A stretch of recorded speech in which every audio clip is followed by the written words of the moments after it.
이런 일의 간증 스토리를 시작합니다. 저는 40대 중반의 평범한 여자입니다.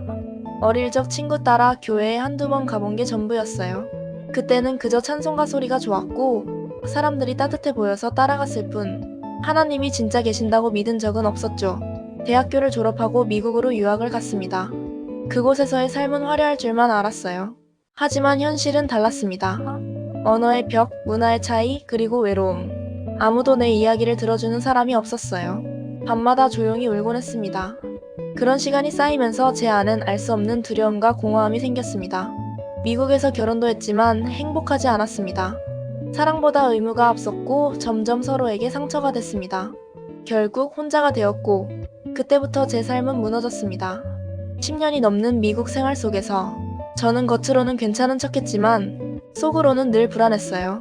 어느 날은 출근길에 교통사고가 났는데 그때 순간 내 인생은 왜 이렇게 힘들까? 그 말이 입 밖으로 새어나왔습니다. 그리고 그날 이후 이상하게 잠을 이룰 수 없었습니다. 한국으로 돌아와도 상황은 나아지지 않았습니다. 일은 잘 풀리지 않고 건강은 점점 나빠졌어요. 병원에서는 특별한 원인을 찾지 못했습니다. 그때 제 마음속엔 나 저주받고 있는 걸까? 라는 생각까지 들더라고요. 전 그저 그렇게 살아가고 있었습니다. 그런데 어느 날이었어요.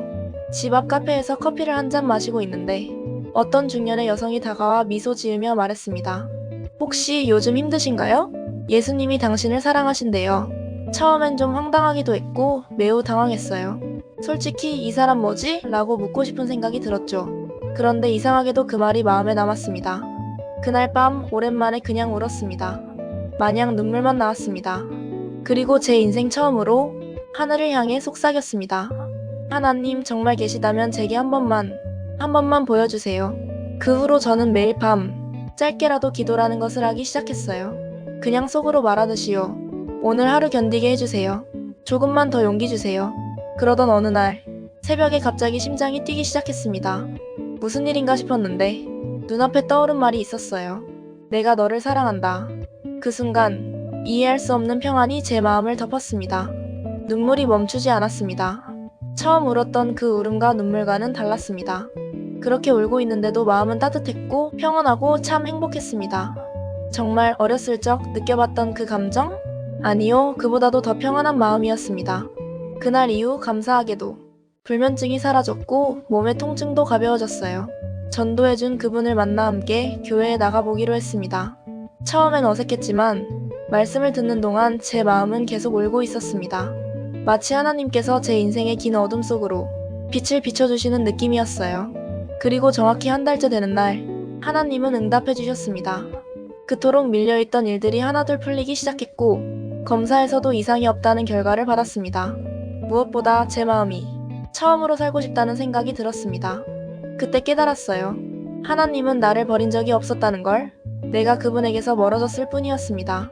기도는 내 말이 아니라 하나님의 사랑을 듣는 통로였어요. 이제 저는 매일 이렇게 기도합니다. 여호와 내 구원의 하나님이여, 내가 주야로 주 앞에서 부르짖었사오니 나의 기도가 주 앞에 이르게 하소서. 그 말씀의 기도가 제 삶을 바꿨습니다. 이제는 절망 대신 소망으로, 두려움 대신 감사로 살아갑니다. 사람들이 묻습니다. 당신 요즘 왜 이렇게 얼굴이 밝아졌어요?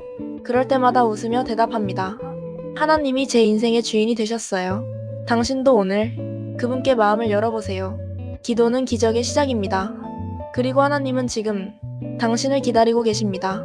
이런 일의 간증 스토리를 통해 복음이 많은 사람들에게 전해지길 원합니다. 구독과 좋아요로 복음 전파에 함께 해주세요.